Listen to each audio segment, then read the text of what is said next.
Hi everybody, my name's Madeline, and today I wanted to invite you to spend a few minutes with me thinking about frog calls. Once upon a time for a school project, I had to memorize numerous native Wisconsin frog calls.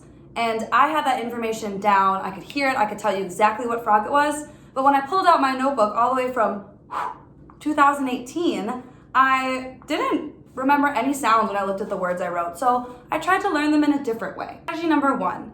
I tried to associate the frog calls and use my senses to associate them with sounds I already knew, like knocking on a door or plucking a banjo, something like that.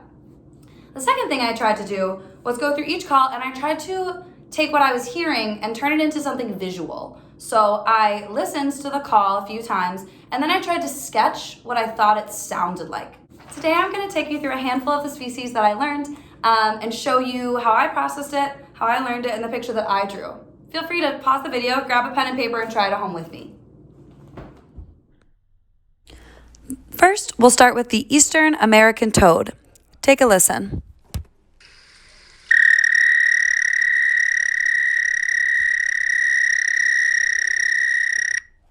Some words I wrote down for this call were bird, water, long, straight, pretty, trill. I also drew an arrow up on my picture because I noticed it was pretty high-pitched. Next, we'll be listening to the northern leopard frog.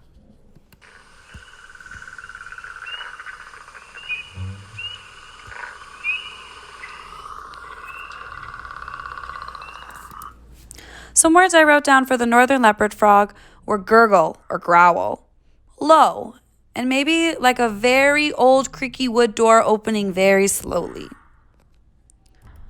Next, we have the wood frog. Take a listen.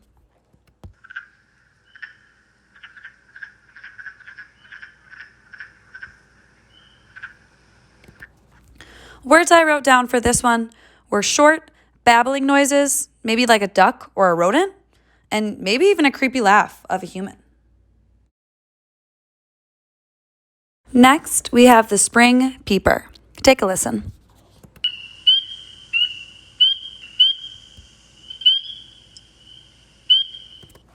Words I wrote down for this included early morning whistle, high-pitched, or maybe even like a siren.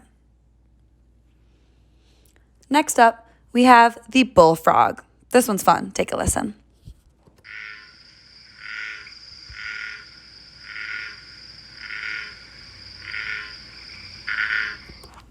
For this one, I thought it sounded like the sound was really low and that it spread out and took up space. I also wrote bovine and maybe even like a car engine revving up. So what did you guys think? Did your drawings look different than mine? Did they look similar? Did you find sounds that you knew that helped you remember each frog call? Remember, there's no wrong way to do this, as everyone's interpretation is their own. However you learn, that works just fine. Thanks for taking some time with me to find the connections between music, art, and nature, and I'll see you next time.